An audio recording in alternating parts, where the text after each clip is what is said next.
Good afternoon बच्चों। Good afternoon. आपकी इस ऑनलाइन क्लास में आपका पुनः स्वागत है। और सभी बच्चों को जिनसे हम आज पहली बार मिल रहे हैं उन सभी को नववर्ष की हार्दिक शुभकामनाएं। बच्चों, जैसा कि आपको पता है कि आपके प्री बोर्ड एग्जाम आने वाले हैं और संभवतः जो डेट आई है वो 11 से आई है और हर स्कूलों में प्री बोर्ड की परीक्षाएं प्रारंभ होंगी। तो आप अपने को प्रिपेयर कर लीजिए बोर्ड एग्जाम के हिसाब से।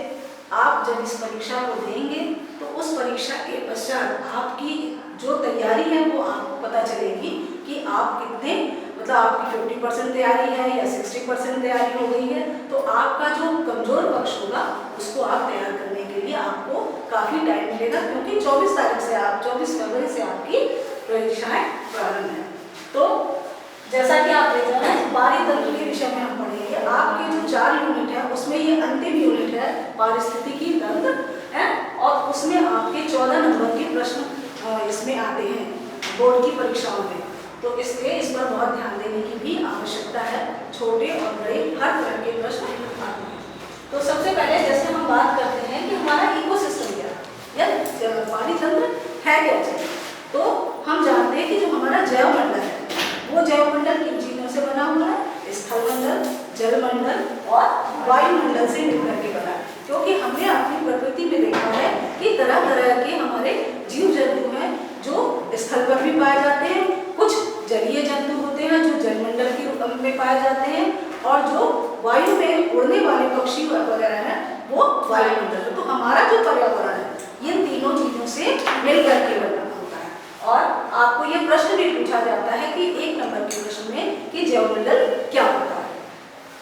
तो अब आपका कॉन्सेप्ट क्लियर होना चाहिए कि जैवमंडल में स्थलमंडल, जलमंडल और वायुमंडल मिलकर के बने हुए हैं।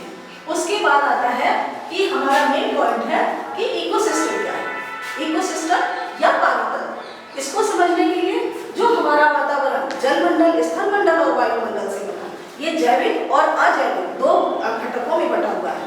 तो वो जो जैवमंडल है वो आपका जैविक और अजैविक यानी बायोटिक और एबायोटिक कंपोनेंट से मिलकर के जिनके बीच में जो संबंध होता है उसको हम पारितंत्र या इकोसिस्टम कहते हैं।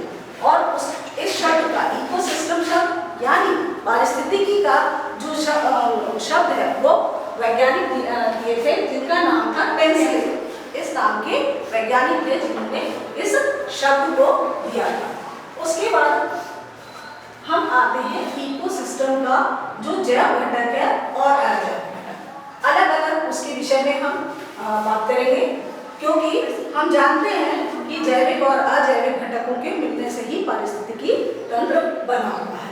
तो सबसे पहले आता है एबायोटिक कंपोनेंट या जैविक घटक, अजैविक घटक। इसमें क्या है, 3 तरह का होता है, जैसे जलवायु,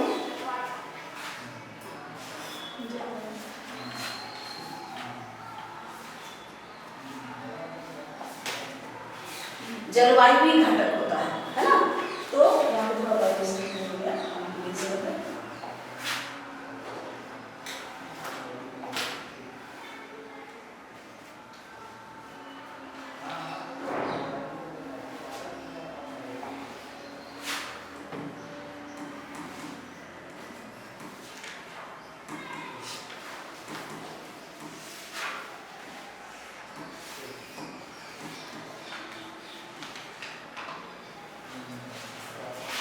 जलवायु घटक जो होता है वो हमारा ताप, जल और वायु होता है। इन सब से मिलकर के हमारा एबायोटिक कंपोनेंट है।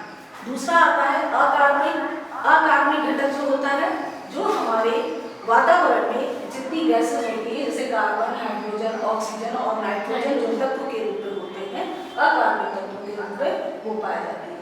तीसरा होता है कार्बनिक घटक। कार्बनिक में जो प्रोटीन, कार्बोहाइड्रेट, वसा आदि घटकों के मिलकर के कार्बनिक घटक बनता है।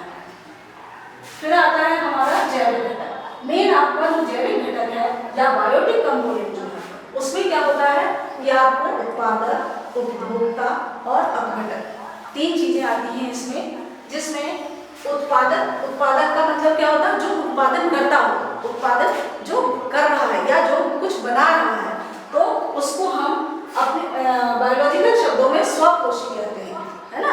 प्रोड्यूसर्स जो बनाने का कार्य करते हैं, तो वो कौन करता है? पौधे। पौधे अपना भोजन स्वयं बनाते हैं जब प्रकाश संश्लेषण की क्रिया के द्वारा।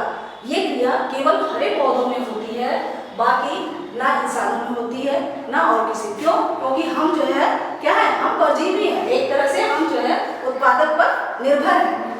तो ये जो हरे पौधे हैं वो प्रकाश संश्लेषण की क्रिया के द्वारा अपना भोजन स्वयं बनाते हैं, इसलिए वो स्वपोषी हैं। बच्चों, आप इस बात को ध्यान रखिएगा कि कभी कभी 1 नंबर के प्रश्न में बोर्ड में पूछा जाता है कि उत्पादक किसे कहते हैं, या पूछ लेते हैं स्वपोषी क्या है, या पूछ लिया जाता है कि जैविक घटक में स्वपोषी का क्या कार्य है और किसे कहते हैं, उसका एक उदाहरण दीजिए। कभी कभी पूछा जाता है ऊर्जा का प्राथमिक स्रोत क्या है ना। तो इस तरह के जो प्रश्न आते हैं वो 1 नंबर के प्रश्न में आते हैं, और यह आपको पता होना चाहिए कि स्वपोषी हमेशा हरे पौधे होते हैं, इसीलिए हमने हरे पौधे यहाँ पर लिखे। दूसरा होता है उपभोक्ता या कंज्यूमर, जो क्या करता है? उपभोग करता है, किसी चीज का ग्रहण करने का कार्य करता है, उसे हम क्या कहते हैं? उपभोक्ता या कंज्यूमर। उसमें 3 तरह का होता है, ये देखिए आप, पहला, दूसरा और तीसरा, तृतीय। प्राथमिक उपभोक्ता primary consumer, secondary consumer, tertiary consumer, जो तृतीय उपभोक्ता है। तो प्राथमिक उपभोक्ता जैसा हमने यहाँ पे लिखा है, इसका उदाहरण है बकरी और हिरण। क्यों है? क्योंकि ये प्राथमिक उपभोक्ता किस पर निर्भर है? सीधे सीधे हरे पौधों पर या स्वपोषी पर निर्भर होते हैं और ये उनको भोजन के रूप में ग्रहण करते हैं। पूर्ण रूप से ये उत्पादक पर निर्भर होते हैं, इसलिए ये प्राथमिक उपभोक्ता कहलाते हैं। और बकरी, हिरण, चूहे, ये सब जो है इसके उदाहरण हैं। दूसरा है द्वितीयक उपभोक्ता या सेकेंडरी कंज्यूमर, जो क्या करते हैं कि प्राथमिक उपभोक्ताओं को अपने भोजन के रूप में ग्रहण करते हैं, है ना। भोजन के रूप में वो इन पर निर्भर होते हैं, और ये कौन से होते हैं? सांप और मेंढक, इसके उदाहरण हैं। फिर आता है हमारा तृतीय उपभोक्ता या तृतीय श्रेणी का उपभोक्ता, जो क्या करता है कि वो प्राथमिक और द्वितीय दोनों पर होता है, इसलिए ये मांसाहारी भी कहलाता है, ठीक है। और ये उच्च श्रेणी के मांसाहारी होते हैं, और द्वितीय श्रेणी वाला जो होता है वो निम्न श्रेणी का मांसाहारी होता है, क्योंकि ये द्वितीय श्रेणी के उपभोक्ताओं का भक्षण करता है। फिर तीसरा आता है अपघटक, ठीक है। अपघटक या डीकंपोजर्स, अपघटन करने का कार्य, सफाई करने का कार्य, जो कि प्रकृति में जब इतनी चीजें होती हैं तो कोई ना कोई सफाई भी करने का कार्य करता है या अपघटन का कार्य करता है। जो आप अगर इसकी परिभाषा के रूप में पूछे, क्योंकि ये अभी आप जब प्रतिदर्श प्रश्न पत्र देखेंगे तो उसमें एक प्रश्न ये आया हुआ है कि अपघटक का किसी भी पाचन तंत्र में क्या कार्य होता है, तो उसको जानने के लिए कि कार्बनिक पदार्थों को उनके अवयवों में, उनके सरल अकार्बनिक तत्वों में तोड़ने का कार्य ये अपघटक करते हैं, और इन्हें हम मृतोपजीवी भी कहते हैं। और इसके उदाहरण हैं फंजाई और बैक्टीरिया या कवक और जीवाणु।